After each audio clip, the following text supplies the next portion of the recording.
विकास कार्य को आगे बढ़ाया जाएगा। नवनिर्वाचित भाजपा सांसद कार्तिक चंद्रपाल।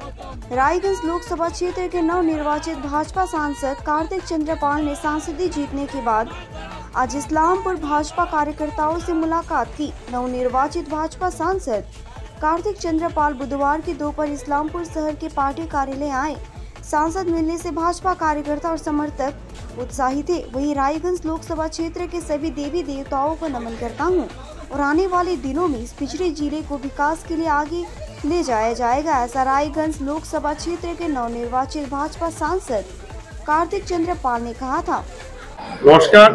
प्रथमे आमी गणतंत्रेर सबचेये बड़ देवता गणदेवता आमार रायगंज लोकसभार सर्वस्तरेर गणदेवताके आमार सश्रद्धेय नमस्कार। तारा जेभाবে আমাকে आशीर्वाद করেছেন এবং যেভাবে আমার উপর আস্থা রেখেছেন, আগামী দিনে আমি চেষ্টা করব আমি আমার সর্বোচ্চ দিয়ে জেলার পিছিয়ে পড়া যে তকমা সেই তকমাটাকে ঘোচানোর এবং জেলার এই সার্বিক উন্নয়নের। একটা বিষয় বলছিলাম, কালকে মুখ্যমন্ত্রী প্রেস মিডিয়ায় একটা কথা বলেছেন যে বিজেপির সাথে যে কংগ্রেসের যে আপাতের অভিযোগ করেছেন এবং কংগ্রেস বিজেপিকে সমর্থন করাতে আজকে এই সিটটা আপনি জয়ী হয়েছেন, কি বলবো? তাহলে তো আজকে আবার সেই কংগ্রেসের মিটিং এ তো চলে যাচ্ছে, তাহলে আতাতে কার সাথে? মানুষ তো দেখতে পাচ্ছে।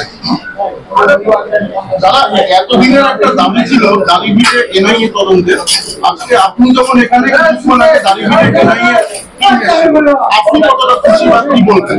অবশ্যই আমাদের একটা দাবি ছিল,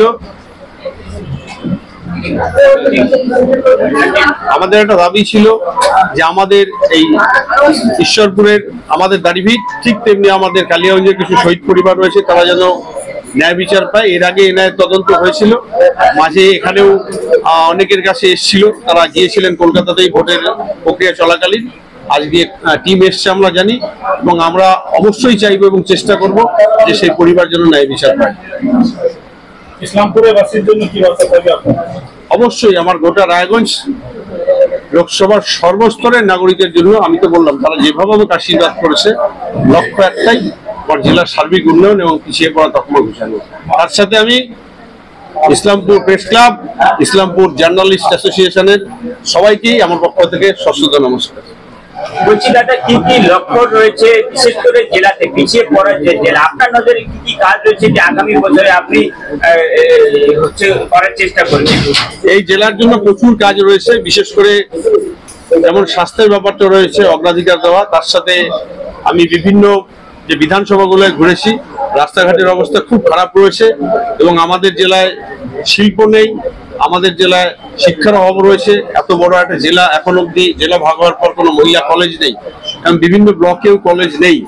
সেই ক্ষেত্রে যতটা সম্ভব আমি চেষ্টা করব এই জেলার জন্য কাজ করার।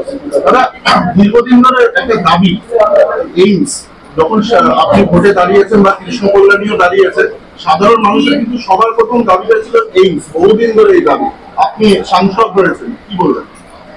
অবশ্যই এটা আমাদের ন্যায্য দাবি, কারণ এর আগে আমাদের এইমস স্যাংশন হয়েছিল, রাজ্য সরকারের অসহযোগিতায় চলে গিয়েছে। আপনারা সবাই জানেন, করণদিঘিতে আমাদের স্বরাষ্ট্রমন্ত্রী এসেছিলেন, তিনি বলেছেন যে উত্তরবঙ্গের যে কোনো কোথাও এইমস হবে, যদি রাজ্য সরকার জায়গা না দেয় সেক্ষেত্রে কেন্দ্র সরকারের কোনো জায়গায় সেটা চেষ্টা করা হবে।